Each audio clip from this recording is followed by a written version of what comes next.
Thank you. So a little bit about Chargebee. I'll take a minute to introduce Chargebee to you all. We help manage subscription. We do subscription management and recurring billing for global businesses, subscription businesses. We are a team of over 230 people. I'm one of the founders. Four of us started the company. I'm the founder and CEO.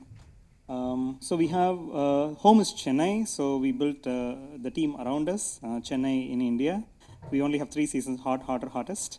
And then there's a bit of monsoon. And then we also have 10 people in San Francisco. Eric Chan, my colleague, is also here with me. We have 10 people in San Francisco and 1 person in Australia, and then building out the global team, hopefully in London as well. We are backed by 3 tier 1 investors. Very fortunate to have all 3 of them backing us. Axel Partners, one of our earliest investors, Tiger Global, and more recently, Insight Venture Partners. And we have raised $25 million of capital, and we process over $1.5 billion of TPV of our customers' revenue, and we operate in 53 countries. So most of our businesses are B2B or B2C, but pretty much one thing that connects all of them is they heavily use our APIs. We also provide the plug-and-play subscription management on top of 28 different payment gateways around the world. So that's a bit about Chargebee. And these are some of our customers around the world. Some logos you might recognize, like Envoy, Freshworks, a bunch of customers. So the context is that why am I even showing the customer logos is that I wanted to speak a little bit about pretty much all of them are subscription businesses, and we have a very unique vantage point from which we learn, practice. And this recursive loop is something that has been very helpful for us to learn more about subscription businesses, and I wanted to touch upon that. There are so many things that we can talk about, but I wanted to focus on just 1 or 2 topics specifically. So I'm going to pick pricing as the topic that I wanted to leave you with some thoughts. But when you think about SaaS growth lever, it's like we all know about one thing that we need to focus on, which is customer acquisition, right? In the very early days, that's the most important thing. And then, of course, it becomes extremely important to continue the growth. There is also the second lever, which is retention and growth. Now it is something that we are becoming more and more familiar about. And the retention is another space. Of course, we know that that's an important lever. There is the less spoken about lever, which is pricing. And I wanted to showcase a few examples of that. But in B2B, we all struggle with this part, right? How do you even change pricing, right? In the very early days, the biggest question mark in everybody's mind is like, what should be my first pricing, right? And then once we all launch, most of the businesses actually leave it there for the next 3-4 years, right? And then figure out, okay, so you just play with the same first 1 or 2. Second, it's like having 5 gears in a car and then playing with the first and second gear, right? All the time is what a lot of us do. But in that context, I want to touch upon this part. So this you might be familiar, which is from Christopher Young's blog. With this permission, I have this here. So I guess all of you are familiar with this model, right?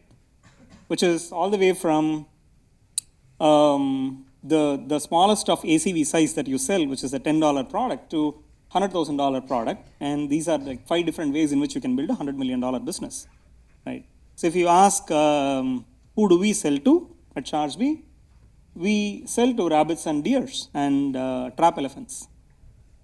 We hunt rabbits and deers and trap elephants. What I mean by that is, as an organization, right, if you are focusing on enterprise sales, you design your organization in a particular way to be able to get a certain type of customer, right?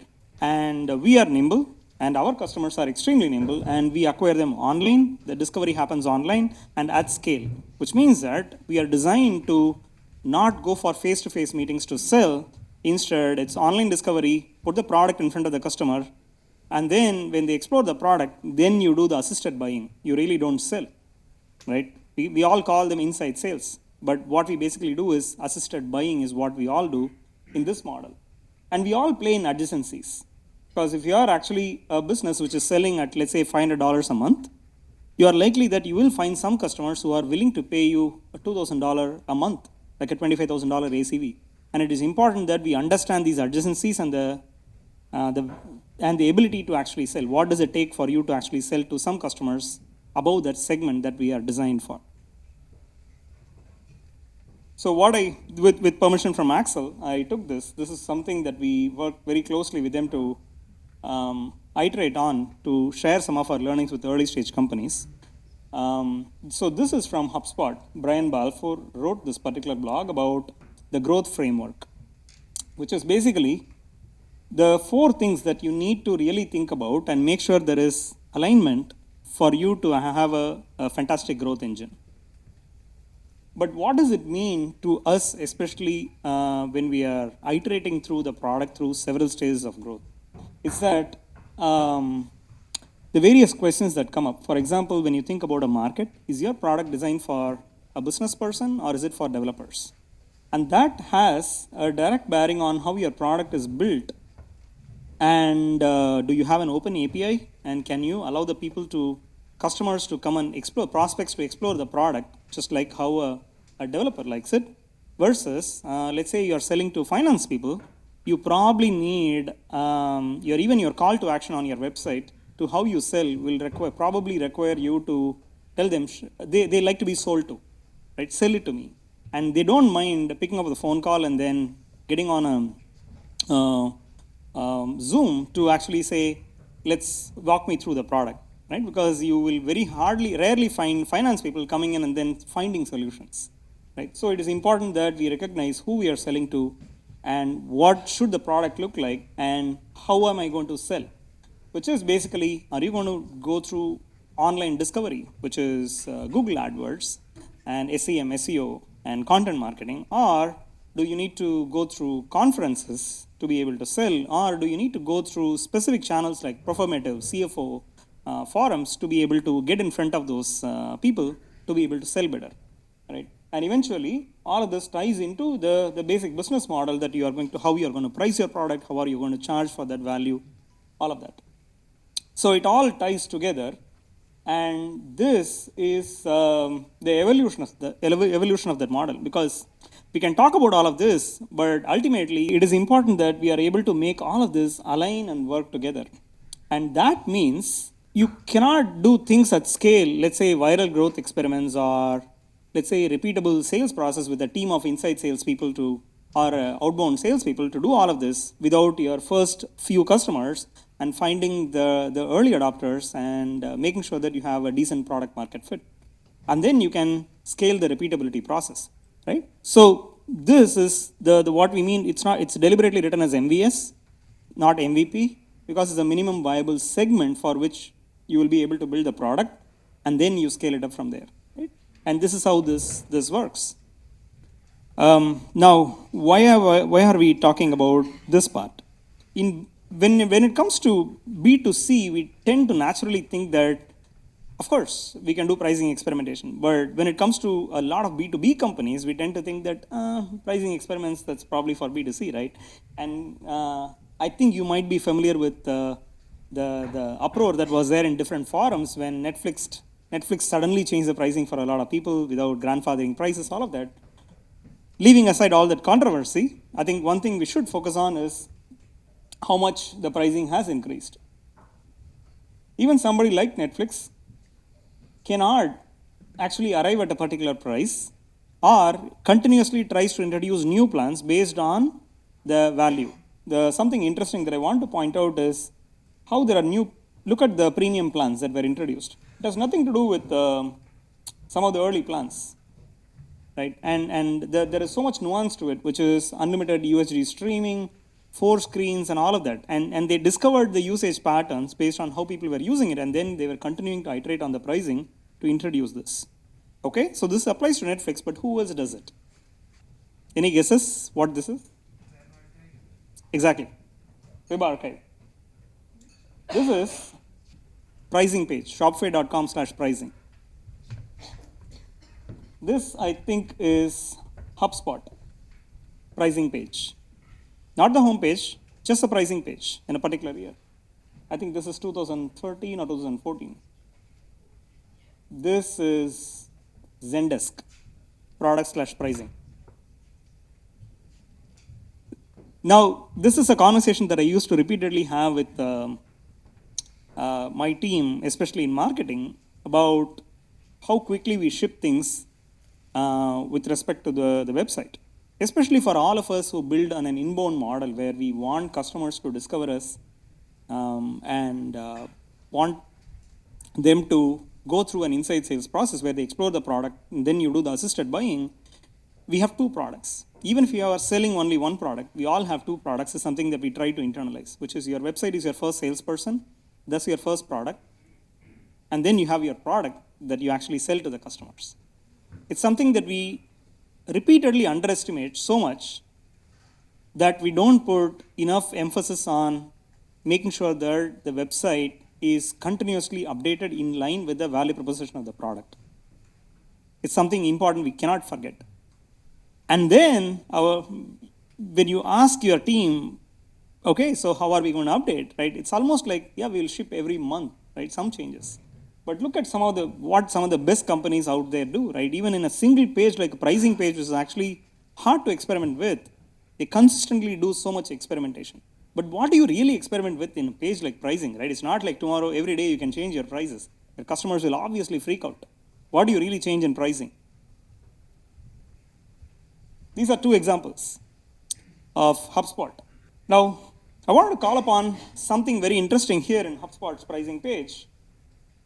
That is one of the first iterations, right? Today, if somebody puts this kind of a page out and look at all the dimensions, there is a basic, professional, and enterprise. Bear with me. Then there is the rows, and then somebody thought, okay, so for basic plan, you might actually charge $200 per month, but there is this other dimension in terms of number of contacts. You don't want to leave money on the table. Then they figured, okay, now how do I do that? And they said, okay, let's just charge by tiers, right? And then they put so many tiers because they had no clue how many, a $200 customer, how many contacts they will have.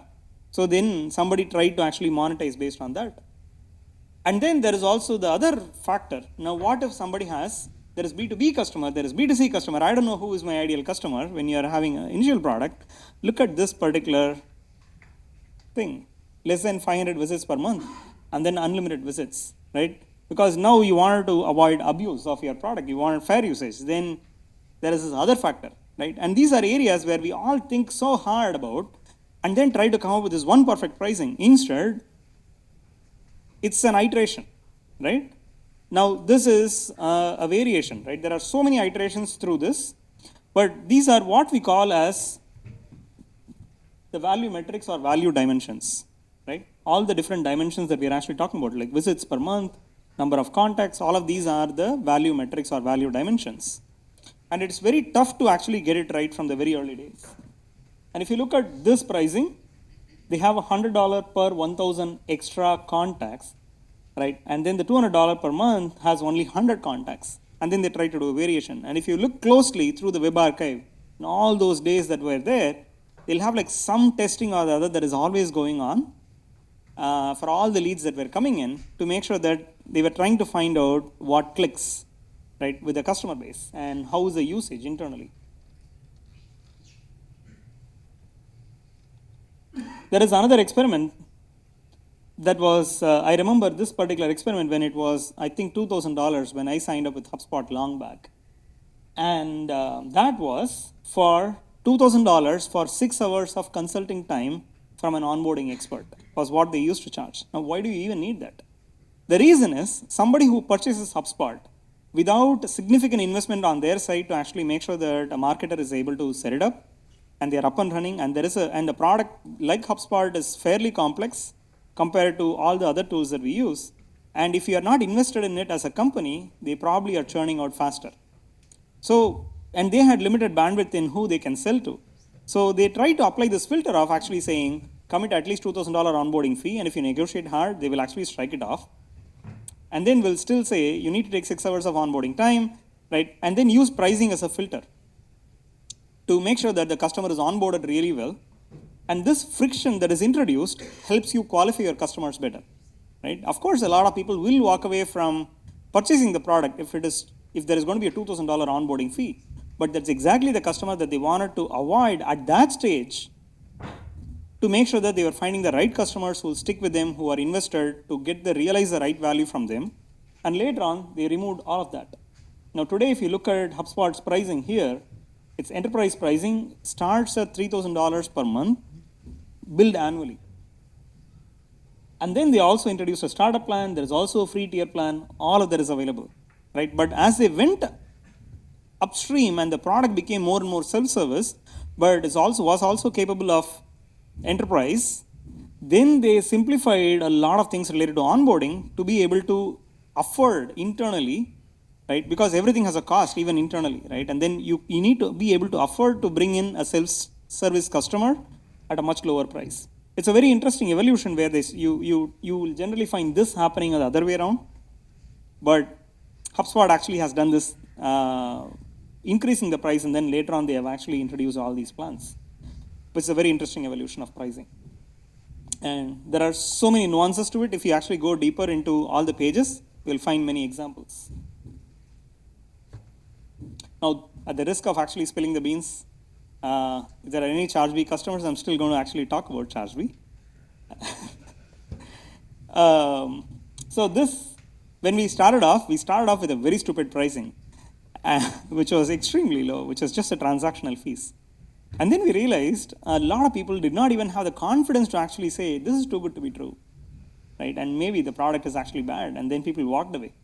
And when I spoke to some of them who signed up, then the conversations were going in similar direction, and then we realized that that's not right. And then we changed the pricing. We had a $49 pricing, and then we revised that to $79, and we did not have feature differences across plans, right? And then there were like one or two things that we used to actually talk about in the very early days. But what we realized over a period of time was that it depends on the nature of the product. Billing is something where you need to have that implicit trust, and you should be able to believe that this is something good, because everybody who starts a company wants to build something ambitious for long term. And it is important that they are able to choose those products which are really good for their infrastructure. So which meant that it has to be a premium product, but it has to look like a deal, right? Because when you're starting out, you may not go and purchase a $999 product when you cannot afford it, right? And then you might say, okay, no, I put a higher premium on my time, right? Or rather, higher premium on the dollars available, and then would actually end up building it yourself, right? Versus picking a product in the market, even if it is at $49, right? What Chargebee today has is a $50,000 free tier. So at an idea stage company, I remember many customers, prospects who walked away from us, but a year later they had progressed well. And when we did the interviews, what we realized was they found even a $79 product to be costly, and they walked away from it. But 1 year later, they were like, yeah, of course, I should have actually picked you guys. But at that time, I was not sure if the idea would take off. So I did not want to commit to a $79 when I was not making a single dollar. And that made us realize that we have to align with the value realized depending on the stage of the customer. So that is when we actually iterated through different models of pricing. And we came up with the $50,000 free tier, and then different iterations of the pricing. But the most important lesson for me in hindsight is that pricing is a clear filter for who will try your product. It's a clear filter for the leads. If you price your product high enough, right, automatically, just like the same HubSpot setup fees, a $49 product does not really inspire that much confidence in a B2B product, especially if you are an essential product. A buffer works because social media, there is no stickiness with respect to solving a workflow that is integral to your core business. But a billing product priced under $99 generally does not inspire that much confidence. But even that $99 may not be available with an early stage entrepreneur. And if we make a conscious choice to sell globally, and you want more people to try the product, it is important that we figure out what works for our model. So the iteration of pricing was something that was extremely important for us to find that right segment fit. And there are some costly freemium lessons from our own journey. When we started off, we had this 10 free invoices for free.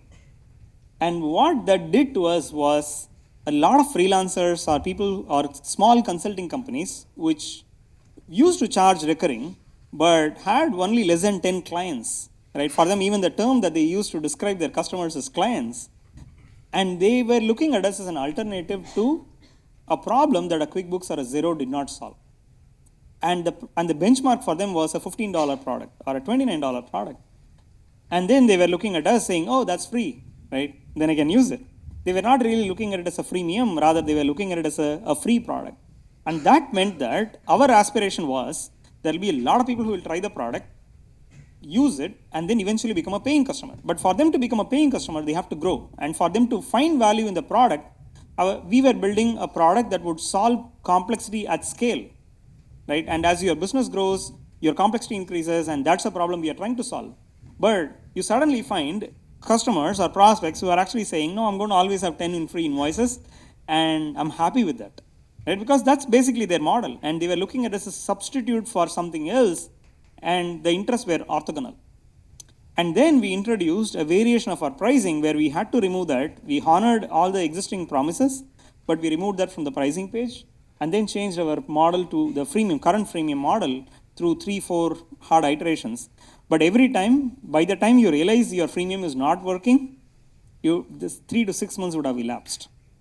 And that's very costly through the early stage, right? That's why my recommendation is talk to as many people as possible, use them as a sounding board to figure out if your premium value proposition will work for something. Because if you're going to introduce freemium, right, I'm sure Anna will touch upon that, especially with, it's a successful model for Spotify, right? In B2B, this could actually mean the difference between life and death for the business. Because you're going to attract a set of customers who will ask you a lot of questions, who will have support tickets, they will drive your product roadmap. If you attract a wrong segment of customers through the early stage, it can be very, very fatal, right? It can be very costly for you.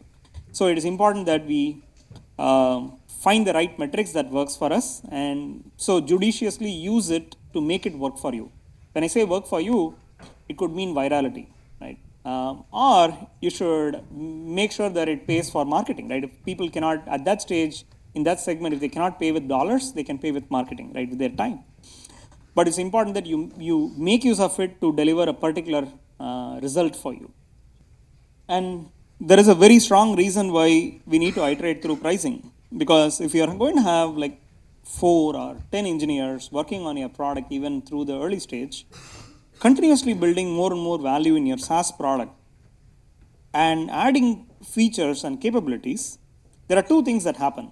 One is the product becomes more, you should be building the right features which adds more value, right? It means that you need to listen to the right segment of customers who you need to align with, right? Because you might have built enough features for an early stage customer segment, and you can continue to do it at a slower pace, right? If you're only going to focus on same segment, right? For example, buffer, right?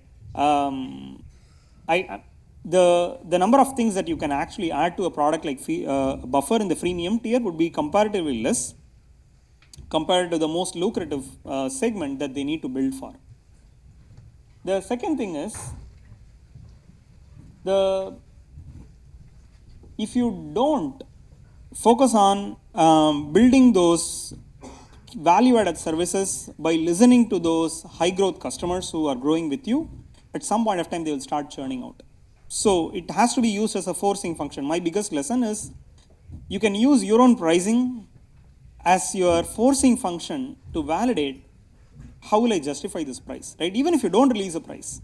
Imagine a scenario where you are going to, let's say at your highest segment and your fastest growing customers with you, you're going to double the price. You want to get them to pay maybe double what they are paying today. If that is your objective, think 12 months out and say, okay, I'm going to double the price. I need to get 2 times the price that they are paying today. When they grow with me, automatically it creates a constraint for you to figure out on what basis will they pay more. And what features should I be building with them that will make them say, of course, yes, that's justified, right? Then you will get closer to what you need to build. So you can actually use pricing as a forcing function internally to build that kind of right alignment. And that's something very valuable. Recently, I was speaking with, I guess you all might know the founder of Ilaqua.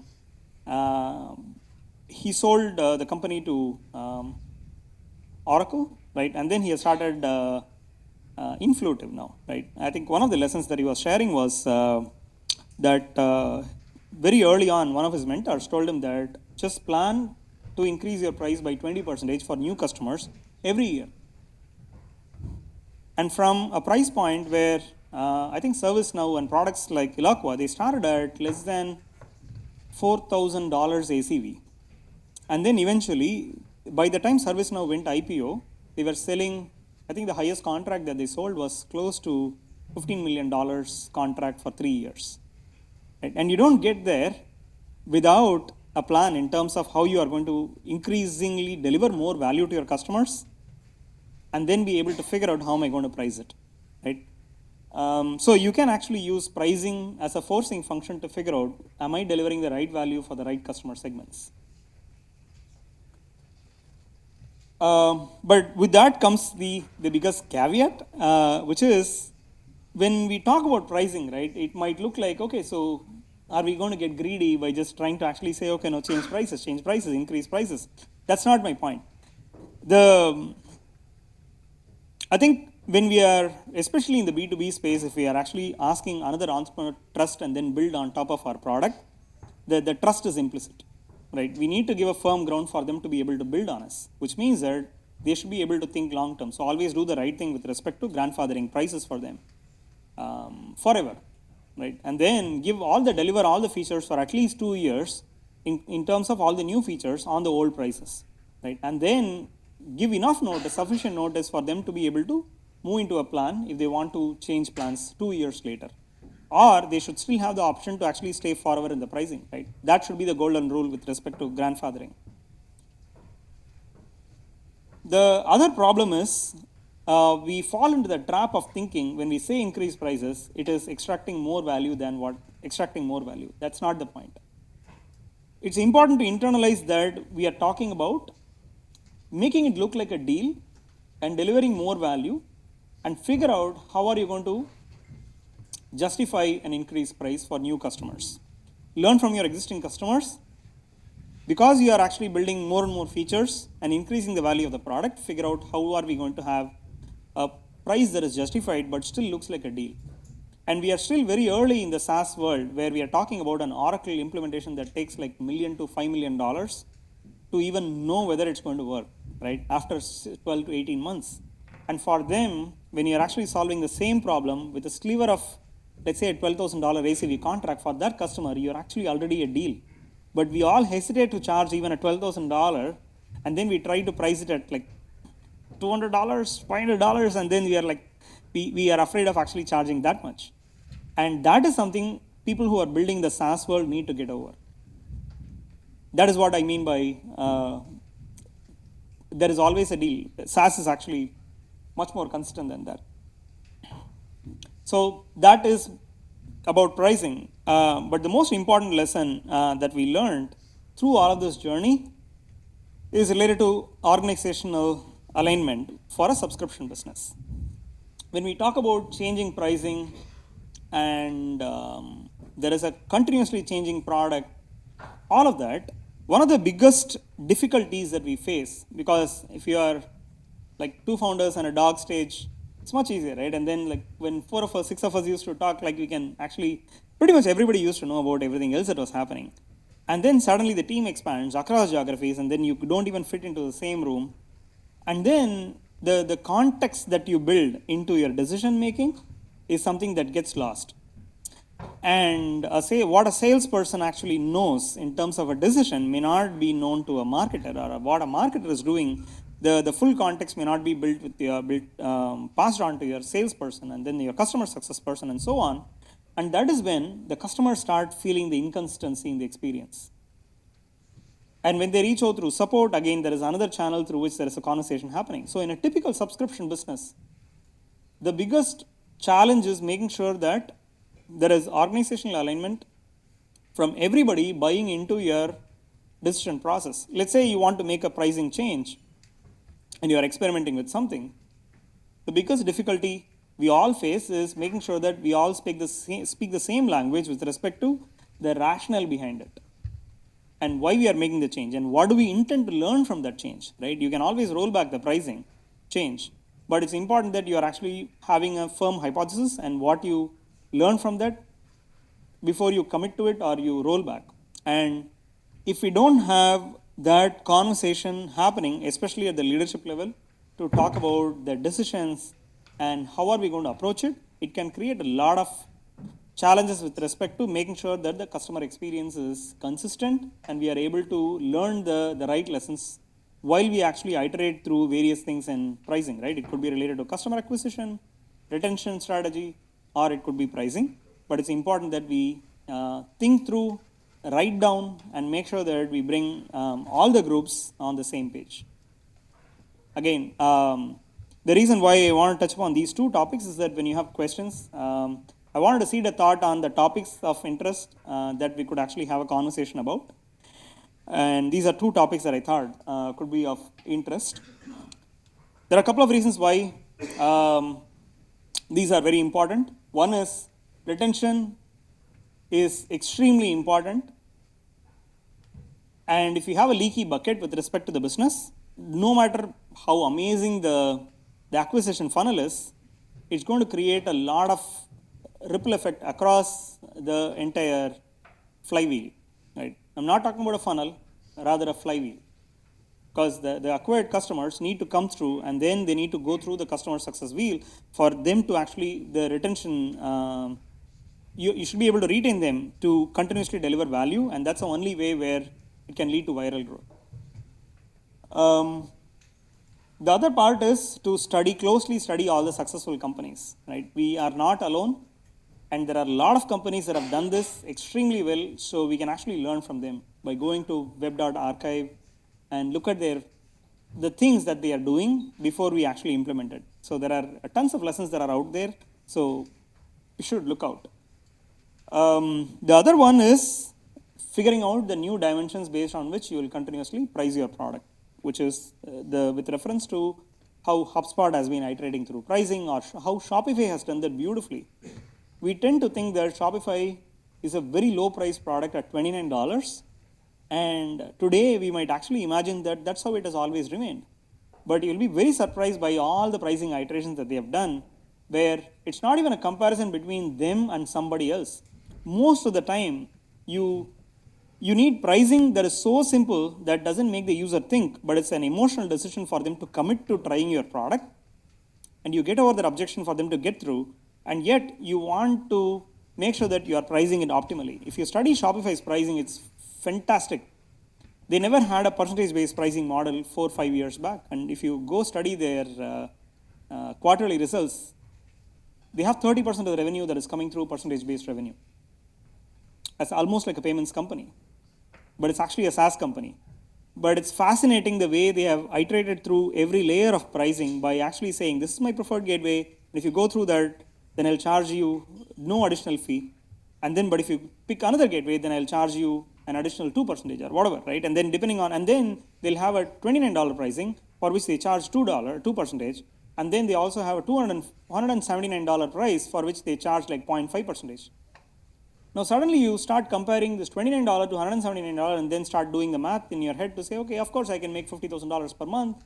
And then, yeah, I don't want to pay $29. If I go to $179 per month, my base fee will be higher, but I'll save 1.5% on processing fee. Now suddenly the same price plans starts playing in your mind where you're thinking I'm saving 1.5%, right? And these small experiments is something that they have iterated through to actually get to the pricing that they have today. So there are a lot of lessons that we can learn from by studying companies like Shopify. Thank you.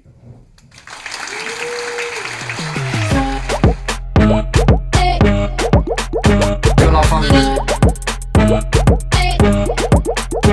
la famille.